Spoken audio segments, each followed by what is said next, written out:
Hər birinizə salam uşaqlar. Yeni gələnləriniz, tanımayanlarınız üçün qısa və tez bir məlumat verim. Mən Səadət müəllimə. Kanalımda sizin üçün kimya və biologiya fənnindən tapşırıq izahları yer almaqdadır. İstədiyinizdə hər hansı bir sualınız varsa şərhlərdə də qeyd edə bilərsiniz.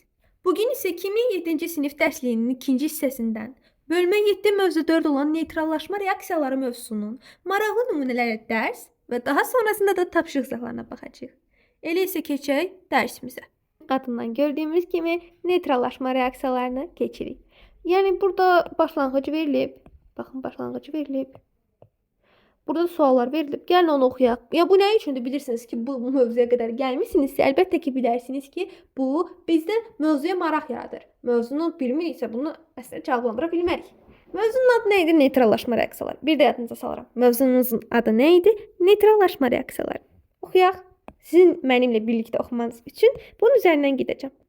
Mədə turşmasının qarşısını almaq üçün Azərin valideyni ona suspenziya verir. Bu suspenziya acı dadlı idi və turşumanı qısa müddət ərzində kəsdi. Azər bu suspenziyanın üzərində olan yazıdan onun maqnezium südü olduğunu öyrəndi. Keçirik bura. Suallarımıza. Deyir ki, maqnezium südü hansı maddələr sinfinə aiddir? Tamam. Nə üçün bu maddə mədədə turşuma prosesini azaltdı? Bu zaman mədədə hansı reaksiya baş verdi? Tamam. İndi mən sizə bunu qısa şəkildə özüm deyim. Elə bilin ki, yəni lord izah eləyəndə insanın yadında yaxşı qalır. Elə bilin ki, mədəniz turşuyub. Mən də sizə, mənə deyirsiniz ki, mənim mədəm turşuyub. Buna nə eləmək olar ki, mənim o mədəmin ağrısı, turşuması keçsin. Mən də sizə bir dənə maqnezium südü adlanan suspenziya, maddə məhlul verirəm. Siz də bunu qəbul edirsiniz və bir müddət sonra sizin ağrınız, mədə turşumanız keçir. Yəni orada nəsə olur ki, mədənizin turşusu ilə maqnezium südü reaksiyaya girir və neytrallaşır hər şey. Yəni hər şey normaya düşür. Hər şey belə deyək, sakitləşdi. Bir-birinə təsir göstərdi, digəri birinin təsirini azaltdı və hər şey normaya düşdü. Bunu anladıqsa nə edirik? Deyək ki, maqnezium südü hansı maddələr sinfinə aiddir? İndi biz dərsə keçməmişik, amma mən sizə top atıram buradan ki, yadınızda qalsın. Deməli, buraya yazıram maqnezium südü hansı maddələr sinfinə aiddir? Deyəcəyik ki, əsaslar sinfinə aid olan maddədir. Əsaslar qısa şəkildə yazdım. Onsuz da siz ağıllı uşaqlarsınız, biləcəksiniz, davamını yaza biləcəksiniz. Mən sizə sadəcə yönləndirirəm. Siz özünüzə güvənsəniz, əslində dərsi oxusanız, mən əminəm ki, məndən də yaxşı cavablandıracaqsınız. Keçək digərinə. Nə üçün bu maddə mədədə turşuma prosesini azaltdı? Bu zaman mədədə hansı reaksiya baş verdi? Nə üçün bu maddə mədədə turşuma prosesini azaltdı? Mən də onu dedim. Görürsən, nə üçün? Nə üçün? Bunlar bir-birinə reaksiya girib, nəsə bir baş verib də, düzdürmü? Gəlin, mədə turşuması. Mədədəki turşunun adı nədir? Xlorid turşusu. O mədəmdə turşu var idi. Və çox idi bu turşu. Mən onu sənə görə neylədim mədəvə? Gördüm ki, çoxdur. Dedim ki, al maqnezium südü qəbul elə. Gəldim, qəbul elədi. Yəni plus. Maqnezium südü də buraya yazıram. Maqnezium OH2 yazılır. Plus elədi maqnezium OH2. Uşaqlar. Nə olacaq? Reaksiyamızdan mübadilə reaksiyalarını yəqin ki, bilirsiniz. Mənim heç deməyimə ehtiyac yoxdur. Amma deyirəm ki, ən azından yaddaşınızda möhkəmlənsin. Burada yazacağıq ki, baxın, yerlərini dəyişirik. Maqnezium xlor 2. İstəmirəm çox qarışıqlıq yaransın. İstəsəniz sizə bunu ayrıca bir video şəklində izah edə bilərəm. Onun üçün şərhlərdə qeyd etməniz kifayətdir. Burada isə H2O əmələ gələcək. İndi gəlin baxaq əmsallara filan. Ya da ki, mən bunu tez yazım. Əgər sual yaransa, şərhlərdə sual verin. Nəyə görə müəllimə belə oldu? Mən də sizə tez çalışdığım qədər gördüyüm müddətdə tez cavablandıracağım. Burada reaksiyada əmsallaşdıranda H2O qabağına 2 yazırıq, H-xlorun qabağına 2 yazırıq və bundan sonra da reaksiya tamamlanır. Reaksiyanı yazdım, hansı reaksiya baş verdi sualı budur. Nə üçün bu maddə mədədə turşuma prosesini azaltdı? Çünki ikisi də neytrallaşdı, bir-birini neytrallaşdırdı. Neytrallaşdı, nə oldu? Turşu ilə əsas reaksiyaya girdi, nə alındı? Duz plus su. Düzdürmü? Bu da mədədə turşuma prosesini azaltdı. Bunu anladıqsa keçək dərsimizin izahına. Deməli, oxuyaq. Neytral mühitdə, yenə də birlikdə oxuyaq, əlbəttə ki. Neytral mühitdə hidrogen müsbət və hidroksid OH, yəni mənfi. Bir dəqiqə, siz bunları yəqin ki, bilirsiniz də, mənim deməyimə ehtiyac yoxdur. Məncə yoxdur, amma yenə də yaddaşımızı möhkəmləndirək. Hidrogen, qıraqda yazıram, burada da yazıb, mən də yazıram. Hidrogen dedikdə, iyonu dedikdə. H müsbət. Hidroksid dedikdə. OH mənfi. Hətta yadınızda qalmırsa, mən yazdığım müddətdə siz də yazın. Yaxud mənim sürətim çoxdursa, dayandırın yazın. Yaxud mənim sürətim yavaşdırsa, bunu şərhlərdə qeyd edin, mən sürətimi artırım. Deməli, oxuyaq. Birlikdə oxuyaq əlbəttə ki. Neytral mühitdə hidrogen və hidroksid ionlarının sayının bərabər, neytralda bərabər. Aha, burada bizə sxem verilibmiş. Burada bizə sxem verilibmiş. Bunu oxuyaq, sonra onu da keçəcəm. Tuş mühiti hidrogen ionlarının sayının əsasi mühitdə isə hidroksid ionlarının sayının çox olduğunu bilirsiniz. Gəlin bir dənə bunu sizə bir cümləlik qısa şəkildə çatdırım. Bunu yazıram bura. Siz də qeyd etməyi unutmayın ha. Bu sizin açarınızdır. Əslində bunu deyir bilirsiniz, amma mən sizə unudanlar üçün qısa bir cümlə deyirəm. Burada biraz qarışıq olub, düzdür? Mən sizə qısa bir cümlə şəklində yazıram. Qeyd. Buranı sürətləndirəcəm, xəbərinizdə olsun ki, vaxtınız çox getməsin. Yazıram. Bunu silim. Başdan. Qeyd.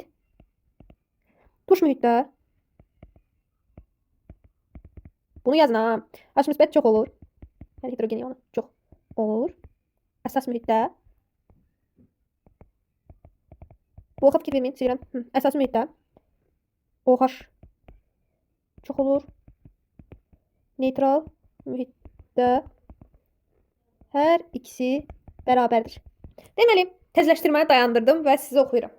Qeyd. Tuş mühitdə H müsbət çox olur. Əsasi mühitdə OH mənfi çox olur. Neytral mühitdə hər ikisi bərabərdir. Yəni bu boyda uzun cümlədənsə, baxın, bu boyda uzun cümlədənsə, məncə mənim yazdığım bu sizin yadınızda qalacaq. Hətta gəlin sizə bir ipucu da verim. Gəlin bu birinci. Bunları izah edeyim, bu qrafiklər. Elmi dildə izah edim, sonra loru dildə də sizə ipucular verim. Super yaddaş ipuculardır bunlar. Deməli, neytral mühitə baxırıq, tuş mühitə baxırıq, əsasi mühitə baxırıq. Neytral mühitdə nə dedim? Neytral mühitdə hər ikisi bərabərdir. Bura nə yazıram? Deməli, bu N nə deməkdir? Sayı. Yəni hidrogenin sayı, OH hidroksidin sayı. N həmişə sayıdır. Tuş mühitdə nə demişdim? Hidrogenin sayı OH-dan çox olur. Bəli. Sonra baxın bir də burada nədir? pH-ı ölçən cihazlardır. Deməli, neytralda həmişə 7 olur, 7 0. Amma tuşda kiçik olacaq. Başa düşdünüz? Tuşda kiçikdir. 4.5-dir. Məsələn, kiçik məsələn üçün 5 də ola bilər, 2-də, 3-də. Amma əsasda isə çoxdur. 9.5. Belə yadda saxlayın. Əsas, yəni əsassa bunda 7-dən çox olacaq. Neytralda yəni normalda 7-dir. Əsassa bu daha çox olacaq. Məsələn, 8, 9, 7-dən böyük nə varsa o olacaq. Anladınız? Bu nümunə göstərib sizə. Yəni iməndə bu olacaq deyə bir şey yoxdur. İndi sizə hər şeyi silirəm. Bunu qeyd alın ha, bunu qeyd alın. Deyə üstündən bir də getdim. İndi silirəm. Və sizə çox qəşəng bir yadda saxlama, belə deyək də ipucusu verəcəm. Aha. Deməli sizin üçün əlbəttə ki, çox gözəl bir not dəftəri, not vərəqi açdım. Burada qeydlərimizi rahat aparaq, digərləri ilə qarışmasın və istəsəniz də esiz alacağınız bir səliqəli bir ayarladım. Belə yadda saxlamağımız üçün ipuculara keçirik. Deməli, məsələn, suyu bir model götürək. Necə götürək? Su düşün ki, su bərabərdir bir meydan. Döyüş meydanı. Tamam. Burada su nədir? H2O bilirik, əlbəttə ki, bilirik. Bu nə ionlardan ibarətdir? H müsbət, OH mənfi ionlardan ibarət, düzdürmü? Burada su bir meydandır. Burada əskərlərim nədir? H müsbət, əskərim, yəni hidrogen ionum.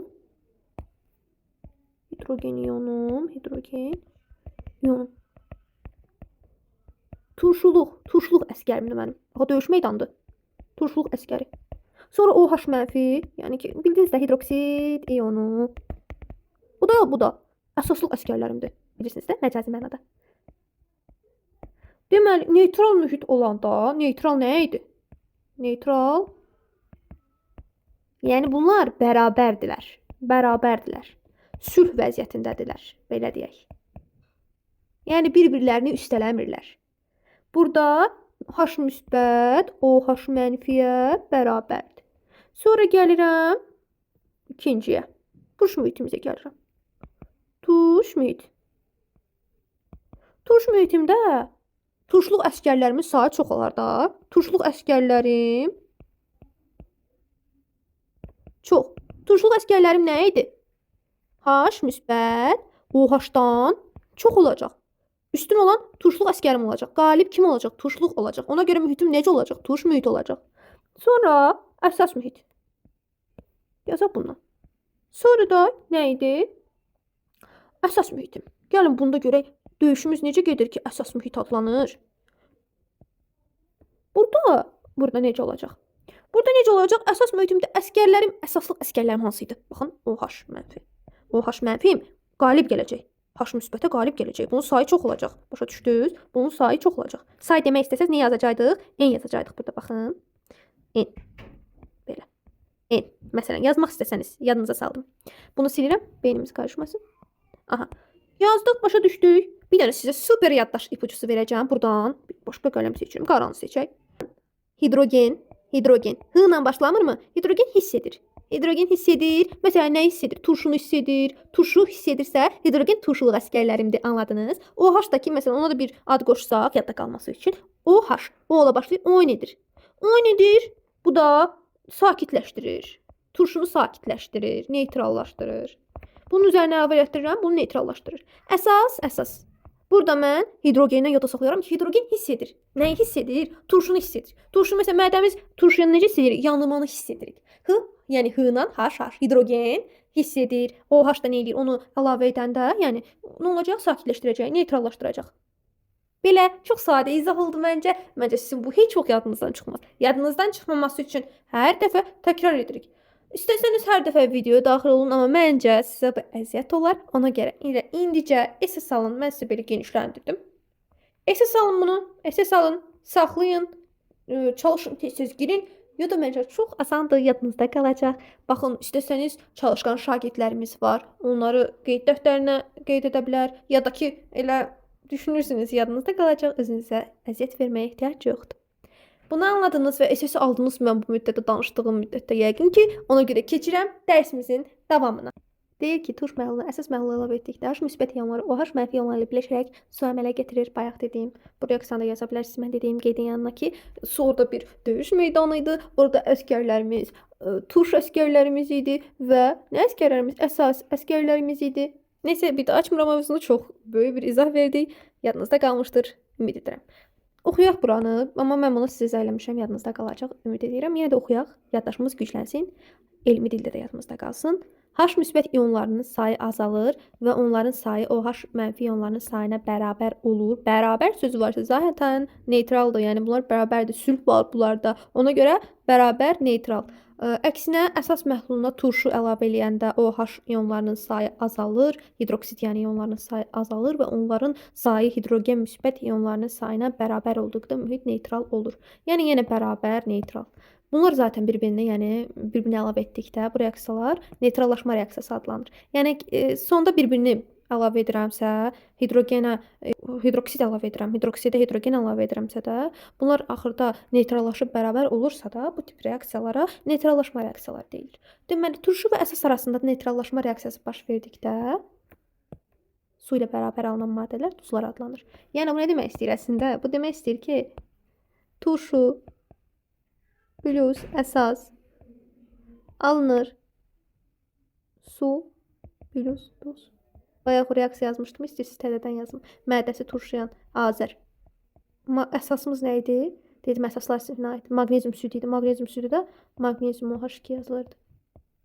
Magnezium xlor 2 və H2O. Əmsalını da yazmışdım, baxıb qeyd edərsiniz. Turşu və əsas arasında baş verən duz və suyun alınması ilə nəticələnən reaksiyalar, baxın mən dediyim, heç baxmadım, oxum, baxın turş və əsas arasında baş verən duz və suyun alınması ilə gedən nəticələnən reaksiyalar neytrallaşma reaksiyalarıdır. Anladınızsa, çox qaraladım bunu mən. Silək. Anladınızsa, bunu da əgər qeyd dəftəriniz varsa, ora qeyd edin. Ulduzladım. Sonra keçirik digər səhifəmizə. Uşaqlar, bilirəm ki, bu hissə hamısı sizə biraz qəliz gələ bilər. Mən sizə bunu, gəlin birinci oxuyaq. Bunu sileyim, gəlin birinci oxuyaq. Sonra isə asan dillə izah edeyim. Nitrat turşusu məhlulunun kalium hidroksid məhlulu ilə neytrallaşmasını araşdıraq. Nə olub? Nitrat turşusu məhlulu ilə kalium hidroksid məhlulu neytrallaşıb. Nitrat turşu da kalium hidroksiddə əsasdır. Yəni bu zaman duz plus su alınır. Yəni bu bilirik ki, neytrallaşma reaksiyası düzdür. Deyir araşdıraq. Neytrallaşmanı müşahidə etmək üçün nitrat turşusu məhluluna 2-3 damcı fenolftalein məhlulu əlavə etmək lazımdır.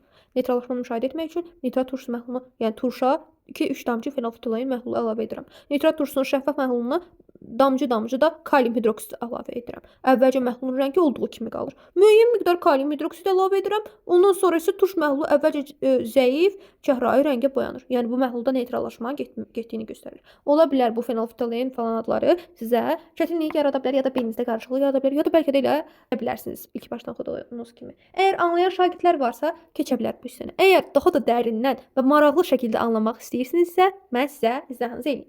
Deməli uşaqlar, biz bu gün kimya detektivləriyik. Bizdə bir sir var. Nitrat turşusu və kalium hidroksid bir-biri ilə görüşəndə nə baş verir? Bunun üçün bizə xüsusi bir detektiv köməkçiyə ehtiyacı var. Fenolftalein. O gizli siqnallar verəcək. Əvvəlcə turşuya fenolftaleini əlavə edirəm. Heç nə olmur. Məhlul şəffaf qalır. Bu o deməkdir ki, hələ turş mühitdir. Sonra damcı-damcı kalium hidroksid əlavə edirəm. Hələ ki dəyişiklik yoxdur. Amma birdən məhlul çəhrayı olur. Deməli sirrimiz açılır. Turşu ilə əsas bir-birini neytrallaşdırır, neytrallaşma reaksiyası baş verir. Qısa, çəhrayı rəng görürüksə, deməli balans yaranıb, neytrallaşıb, kimya detektiv işimiz uğurla bitib. Deməli burada indi elmi dildə deyək, çəhrayı rəng görsə, deməli mühit əsaslaşmağa başlayıb, neytrallaşmağa tamamlanıb deyərik. Məncə bu sizin daha da yadınızda qalacaq. Diqqətlə qulaq asdınızsa, yoxud mənim maraqlı nümunəmə, əlavə maraqlı nümunələriniz varsa, mən uşaqların istəyirəm ki, dərsi real həyatdan və maraqlı faktlarla öyrəniləndə istəyirəm ki, daha yadında qalsın. Mən belə düşünürəm ki, bu yolla daha da yadda qalır. Sizin fikirləriniz nədir? Onu iradlarınızı, təkliflərinizi gözləyirəm. Burada görürük ki, mən dediklərim yazılıb. Neytrallaşma reaksiyası eksotermik reaksiyadır. Baş verən bu neytrallaşma reaksiyasının söz tənliyi aşağıdakı kimi olur. Kalium hidroksid və nitrat turşusu gələndə, yəni əsas və turşu əlavə edəndə nə alınır? Duz və su alınıb. Kalium nitrat duzumuzdur. Baxın, burada sxem şəklində də verəndə əsasda kalium hidroksid, turşu nitrat turşusudur. Duzumuz kalium nitrat, su da su bildik. Deməli, bizim neytrallaşma reaksiyamızın əsas tənliyi, əsas turşu, reaksiyadan alınır duz, su. Məncə çox asandır. Sizin də yadınızda asan şəkildə qalacaq. O boyda nümunə dedim. Mədə turşması zamanı qəbul etdiyimiz suspenziyaların tərkibində əsasən maqnezium hidroksid olur. Bayaq Azərin valideyni də ona, mən də sizə vermişdim. Maqnezium südü, yəni maqnezium hidroksid olur. Maqnezium hidroksid isə bizə əsasda kömək edir ki, turşu ilə reaksiya girəndə burada duz və su alınsın ki, bayaq dedim maqnezium klorid və su. Yəni maqnezium hidroksid klorid, turşu maqnezium klorid, su yazıb bunu. Bizə deyir ki, yuxarıda qeyd olunan kimyəvi reaksiyalarının kalium nitrat və maqnezium klorid duzlardır. Mən də dedim, kalium nitrat və maqnezium klorid duzlardır. Nəyə görə? Çünki duz plus su alınmır. Zaten su suysa, yerdə qalan da duzdur. Keçək görə digər səhifədə nə var? Aha, burada maraqlı fakt var. Mən sizə bu maraqlı faktı deyəcəkdim, amma heç bilmirdim ki, heç burada var. Eybi yoxdur, mən sizə əlavə maraqlı faktlarımı da deyərəm. Deməli, bilirsinizmi? Turşuluğu çox olan torpaqlar kənd təsərrüfatına yararlı hesab olunmur. Bu torpaqların turşuluğunu azaltmaq üçün ona sönmüş əhəng məhlulu səpilir. Sönmüş əhəng məhlulunda mühit əsası olduğundan torpaqda neytrallaşma reaksiyası baş verir. Anladıq. Turşu ilə əsas olub, neytrallaşma reaksiyası baş verib. Bu çox sadə. Gəlin indi sizə mən maraqlı gündəlik həyatımızdan nümunələrdən də deyim. Deməli, biz bilirik ki, diş pastası nə üçündür? Hər gün dişimizi fırçalamalıyıq. Səhər axşam fırçalayırıq. Nəyə görə? Məsələn, tutaq ki, şinyət yedik. Ağızda turşular yaranır. Bu turşular dişi çürüdür. Diş pastası isə əsasdır. Diş pastası ilə yuyanda onlar neytrallaşır, yəni çürümə dayanır. Biz bunu hər gün etdiyimiz üçün dərhal başa düşə bilərik. Daha sonra birində deyim, yenə yeməkdən, acılı yeməyə ayran içmək nümunəsi. Məsələn, acılı yemək yeyirik, ağzımız yanır. Niyə ayran içirik? Çünki ayran o hissi yumuşaldır, sakitləşdirir. Kimyada da turşu ilə qələvi bir-birini sakitləşdirir. Buna neytrallaşma deyilir. Sakitləşmək sözünü yadda saxlayın, ona görə deyirəm. Sonra, məsələn, neytrallaşma nədir? Yəni, iki əks maddənin bir-birinin təsirini azaltmasıdır. Kimyada həyatda olduğu kimi ifrat şeyləri balanslaşanda sakitlik yaranır. İfrat şeylər, yəni artıq şeyləri mən balanslaşdıranda neytrallaşma yaranır. Başqa dedim, mədə ağrısı üçün dedim. Sonra burada mən bayaq oxudum, suallarda ağrı sancması falan var, onu indi deməyəcəm. Yeni də uşaqlar, burada elmi dili olanı zaten özünüz oxuya bilirsiniz. Məncə oxuyursunuz, amma yəqin ki, sizdə sual yaranır deyən mənim videoma, ya da ki, dərsi daha geniş anlamaq istəyirsiniz deyə mənim videoma klikləmisiniz, girmisiniz. Mən də sizə danışım, burada olanı qısa şəkildə danışım, belə maraqlı şəkildə danışım. Oyun kimi elə sizin yadınızda qalacaq ki, heç ikinci dəfə məncə oxumanıza belə ehtiyac qalmayacaq, amma oxumanızı sizə tövsiyə edirəm. Şiddətli şəkildə tövsiyə edirəm. Bu sizə əlbəttə ki, köməkdir. Deməli, uşaqlar təsəvvür eləyin ki, məhlullar iki komandadır. Turşular, əsaslar.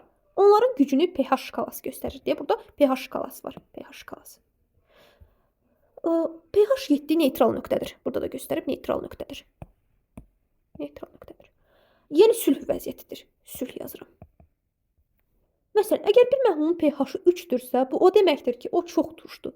Yəni demişdim axı, az olanda turş olurdu, çox olanda əsasda axı çox olurdu. Azdırsa, pH 3-dürsə, neytral mühitdən 4 vahid məsafədə yerləşir. Yəni 7 çıx 3 4 edir. Bunu bilirik. Deməyə ehtiyac yox idi, amma dedim. Maraqlı isə budur ki, bu 4 vahidi balanslaşdırmaq üçün əks tərəfdə eyni qədər güclü əsas lazımdır.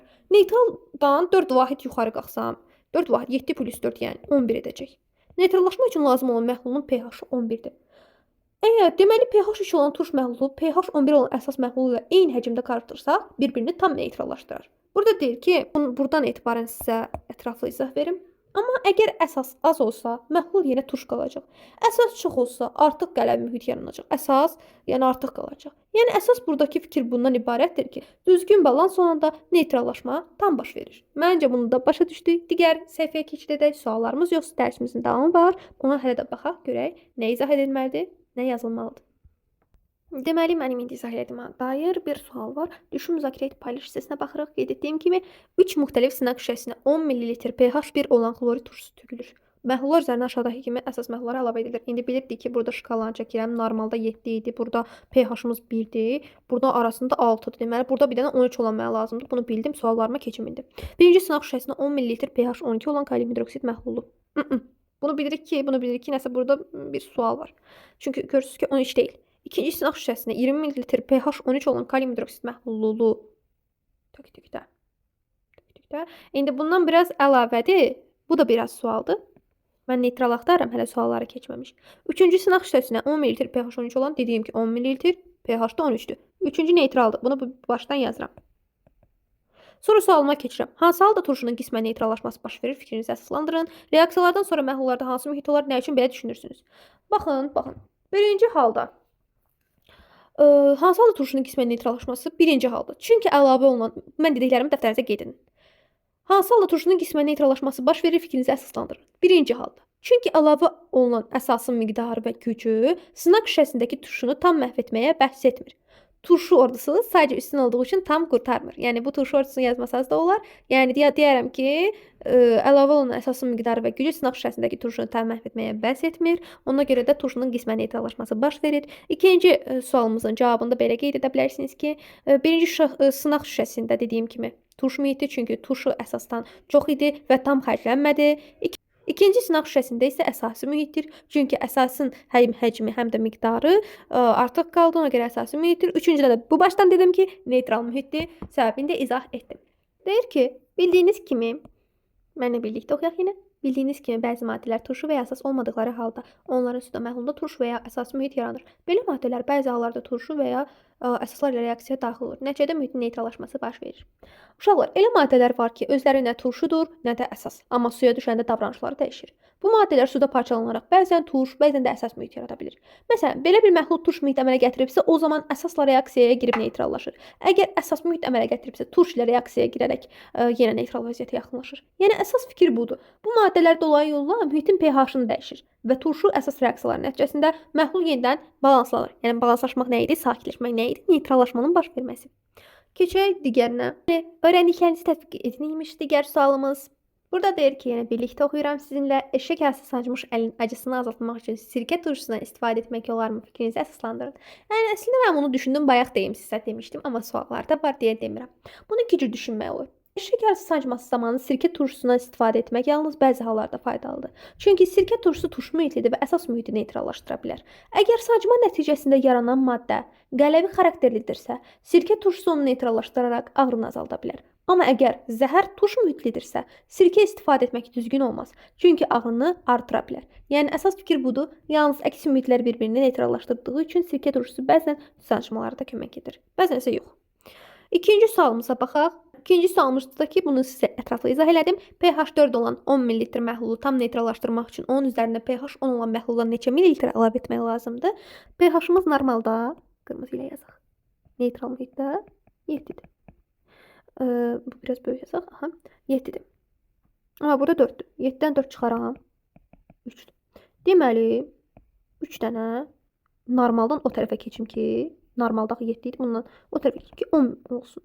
Deməli, mənə neçə mililitr əlavə etmək lazımdır? 10. İndi bunu şübhə deyim. Siz də bunu dəftərinizə yazın. pH 4 məhlulu neytraldan 3 vahid aşağıdır. pH 10 məhlulu isə 3 vahid yuxarıdır. Buna görə onlar bərabər miqdarda götürüldükdə bir-birini tam neytrallaşdırır. Yəni 10 ml pH 4 məhlulu üçün 10 ml pH 10 məhlul kifayətdir. Öyrəndiklərinizi yoxlayın. Burada əlbəttə ki, yenə birlikdə oxuyuruq. A və B duzlarının məhlullarına metil oranj əlavə edilir. A duzunun məhlulu sarı, B duzunun məhlulu qırmızı rəngə boyanır. Məhlulların təxmini pH-ını təyin edin. Deməli, bilirik ki, biz metil oranj normalda, yəni neytral mühitdə yazıram bura. Bu əzbərlənəsidir. Yəqin ki, bilirsiniz, amma mən yenə də yazıram. Əlbəttə ki, sizin düşünürəm ki, yaddaşınızda möhkəmlənsin, yadınızda daha çox qalsın və tez də yadınızdan çıxmasın. Ümid edirəm, siz də bunu yəqin SS alırsınız, telefonunuzda saxlayırsınız, amma daha çox tövsiyə elədiyim dəftərinizə qeyd etməyiniz olardı. Metil oranj neytral mühitdə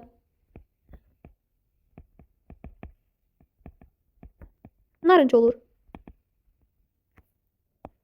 Burada sizə deyim, necə yadda saxlayın? Oranjovi rus dilindən narıncı deməkdir. Sonra ingiliscədən orange, narıncı deməkdir. Elə yadda saxlaya bilərsiniz ki, neytral mühitdə zaten bu, yəni normalda zaten bu narıncı olur. Qırmızı və sarı olduğu hallar da vardır ki, qırmızı turşdursa, turş mühit deməkdir də bu. Narıncı, qırmızımız nə dedim onsuz da? Qırmızımız B-dir. Belə buraya yazaq elə. Bu əlavədə mən sizə tapşırımla əlaqələndirmək istəyirəm. A məhlulumuz sarıdır. Sarıdırsa əsas mühitdir. Mən də əvvəldən demişdim ki, əsasda pH-ımız 7-dən böyük olacaq. Bu əsasdır. Əlbəttə ki, bu yadda saxlama metodumuzdur. Əzbərləyənlər yadında saxlasa da olar. Əzbərləyə bilməyənlər də bu əsas olduğu üçün, böyük olduğu üçün mənim bu metodumla yadda saxlaya bilərlər. Turşda elə əsası biləndə turşda bilirəm ki, o da kiçik olacaq. Yazdım. Deməli, ona görə də pH-ı təxmini təyin edə biləcəm. B-də kiçik məsələn üçün 6 ola bilər. İstəsəniz 5 yazın, istəsəniz 4. Necə bayaq demişdim. Elə. Sonra sarıdırsa da, yəni əsas mühitdə 7-dən çoxdur. 8, 9, 10 belə yaza bilərsiniz. Hər hansı birini. Anladınız? Sonra ikinci sualıma baxıram. İkinci sualımda deyir ki, kalium hidroksid yenə birlikdə oxuyaq. Kalium hidroksid məhlulu ilə nitrat turşusu məhlulunun arasında baş verən neytrallaşma reaksiyasının söz dənliyini tərtib edin. Mən bunu tərtib etməyəcəm. Niyə? Göstərim sizə. Burada var idi. Baxın. Dedi kalium hidroksid ilə nitrat turşusunun söz tənliyi. Burada verib. Bunu qeyd edəcəksiniz bura. Bu sualı. Bura qeyd edəcəksiniz. Bugünkü dərsimiz bura qədər yekunlaşdıq. Kanala abunə olmağı, like atmağı unutmayın. Mən də bunu görüb tez-tez video atmağı axsatmayacağam və davamında qeyd etmək istəyərdim ki, nə iradınız, təklifiniz varsa şərhlərdə qeyd edin. Əgər biologiyadan probleminiz varsa, biologiyadan da kanalımda videolar var. Hansı videolarda istəsəniz, dediyim kimi, şərh bölməsində yaza bilərsiniz. Gələn dərslərimizdə, gələn video dərslərimizdə görüşənədək sağ olun.